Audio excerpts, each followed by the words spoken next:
এই যে বিষয়গুলো আমাদের বিরুদ্ধে নানান প্রোপাগান্ডা চালানো হয়, তো এই প্রোপাগান্ডার বিপরীতে আমাদের কার্যক্রম, আমাদের আদর্শিক স্পষ্টতা, আমাদের দৃঢ়তা, আমাদের দীর্ঘদিনের লড়াই সংগ্রাম, আমাদের এই সমাজের মানুষের সাইকোলজি বুঝে এবং ছাত্র রাজনীতির যে গুণগত পরিবর্তন প্রয়োজন, ছাত্র রাজনীতি বলতে আসলে বৈশ্বিক সংজ্ঞায়নে যা বুঝায়, যখন আমরা সেটাকে এক্সপোজ করেছি, মানুষকে তুলে ধরেছি, শিক্ষার্থীরা সেটাকে গ্রহণ করছে।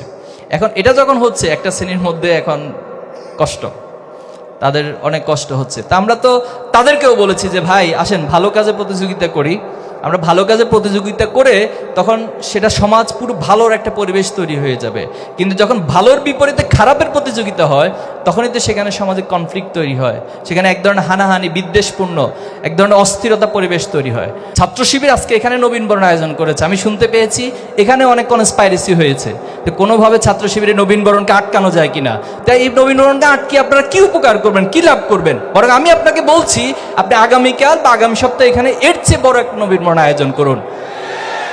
আমরা এই রাজনীতি চাই, আমরা এই রাজনীতি গুণগত পরিবর্তন চাই, যে ভালো কাজের প্রতিযোগিতা হবে। কনস্পাইরেসি, এরপরে হচ্ছে আন্ডারগ্রাউন্ড পলিটিক্স, এরপরে টেবিলের নিচের রাজনীতি, এই সমস্ত রাজনীতি বাংলাদেশ থেকে জুলাই এবং আগস্টের 36শে জুলাই 5ই আগস্টে কবর রচনা হয়েছে।